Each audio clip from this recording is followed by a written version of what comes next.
तो नमस्कार दोस्तों, आप सभी का बहुत बहुत स्वागत है इस मेरे नए ब्लॉग में। तो लगभग मैं 4 से 5 दिन के बाद वीडियो बना रहा हूं दोस्तों।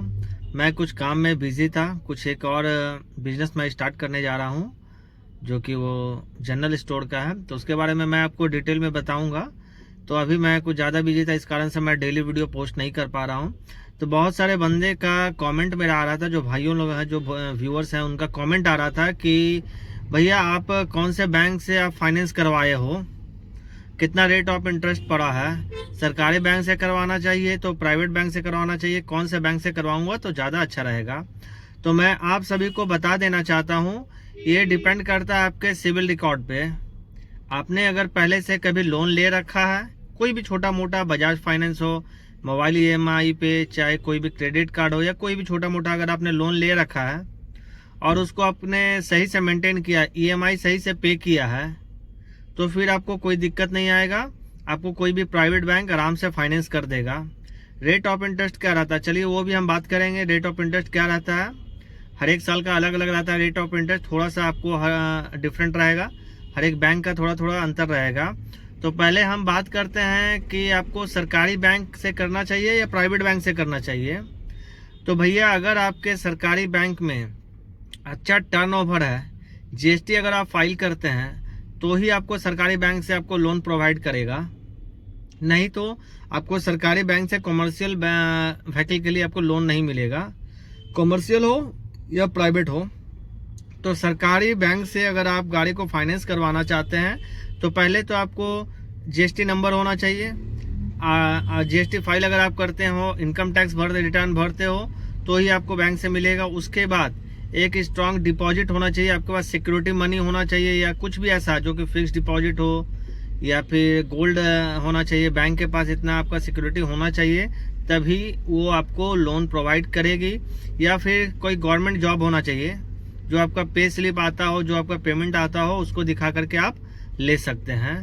और आपको अगर सरकारी बैंक से नहीं मिल रही है, तो कोई भी प्राइवेट बैंक से आप जा करके ले सकते हैं। जैसे कि अगर महिंद्रा फाइनेंस भी करती है, आप पिकअप अगर आप ले रहे हो तो महिंद्रा फाइनेंस से करवा लो, या फिर चोलामंडलम है उससे आप करवा लो।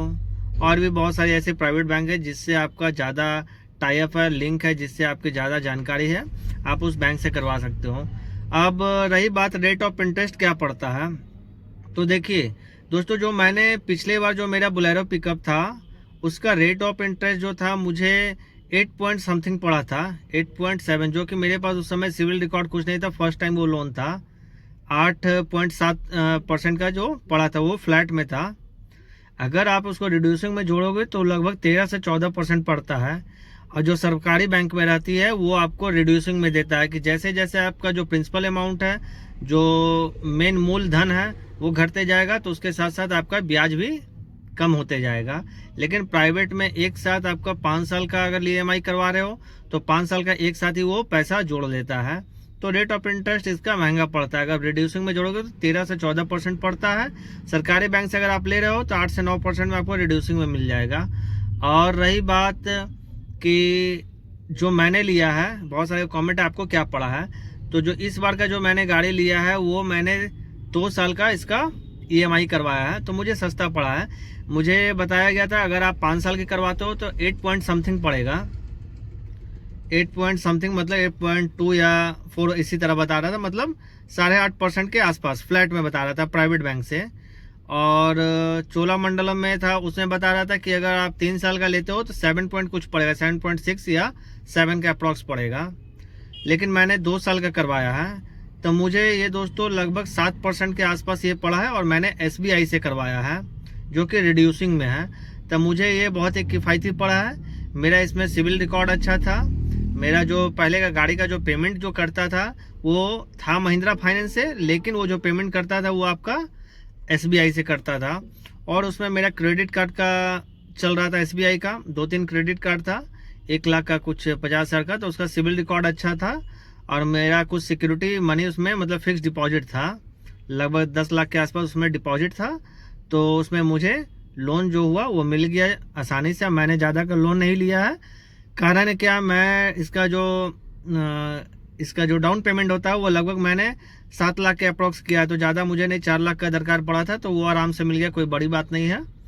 तो आई होप कि आपको अच्छे तरीके से समझ में आ गया होगा। अगर किसी भी भाइयों का अगर इसके बाद भी कन्फ्यूजन है तो प्लीज़ कमेंट करें, मैं उनको ज़रूर रिप्लाई दूंगा। वीडियो अगर पसंद आ रहा है, थोड़ा सा भी जानकारी मेरी आपको अगर समझ में आ रही है तो प्लीज़ इस वीडियो को शेयर कर दें अपने दोस्तों के पास, ताकि उनको भी ये जानकारी काम आए।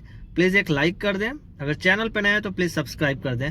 चलिए मिलते हैं अगले वीडियो में। और अगर आपका कुछ भी कमेंट है, आपको कुछ समझ नहीं आ रहा है तो आप प्लीज़ हमें मुझे कमेंट करके बताएं किस टॉपिक पे आपको वीडियो चाहिए। मैं उसको अच्छा से डिटेल में आपको एक्सप्लेन करूंगा, जो कि आपको अच्छे तरीके से समझ में आ जाएगा। चलिए तब तक के लिए जय हिंद, जय भारत।